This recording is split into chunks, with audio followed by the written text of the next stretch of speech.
All right, I wanted to walk you through using a screencast in a little bit more detail the new PB5 update. So I'm using the dev server here, and I'm using the same open text server where we have our overall collection. So this is the catalog page that you're seeing here. And if you scroll down the catalog page, you'll see all of the different books in the collection. Note that you'll still be able to access these through Solar on the BC Open site. So I'm just going to go into BC in the global context by clicking on it. And now you're going to see the main book page. So you'll see the theme's a little bit darker, a little bit modern at this point, but the book description remains the same. I'm scrolling below now, and you'll see there's a table of contents.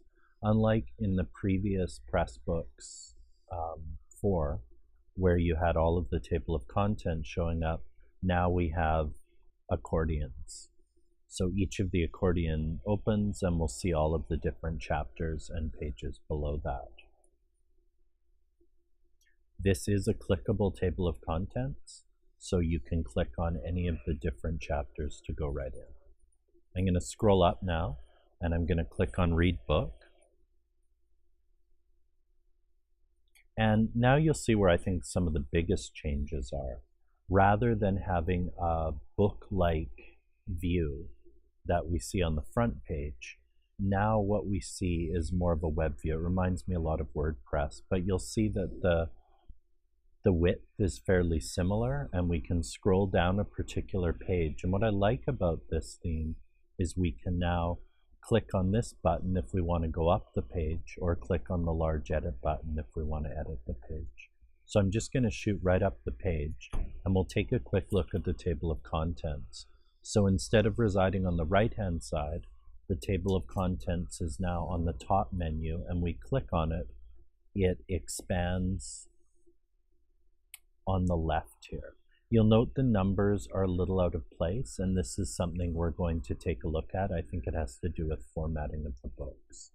So again, this is a clickable table of contents. I can click on any of the higher level headings or the part headings, and this is going to open the chapters underneath. So I'm just going to click on this chapter, and we'll go right into the book.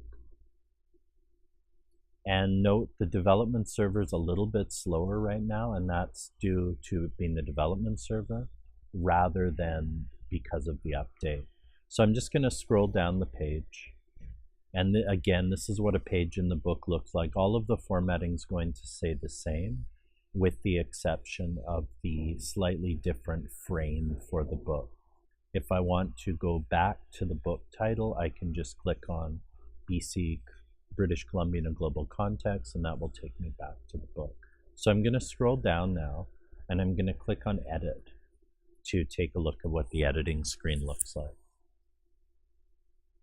So again, you're going to see a very similar dashboard here.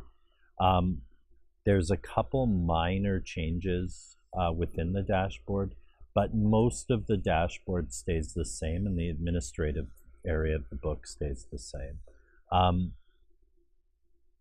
So that's going to stay mostly the same, with a couple exceptions that we can go over when we chat. I really don't think this is going to affect the author's experience too much, except in a fairly positive way. So if we go to Organize now, and these errors above that you're seeing are only due to us being on a dev server and having to update the plugins.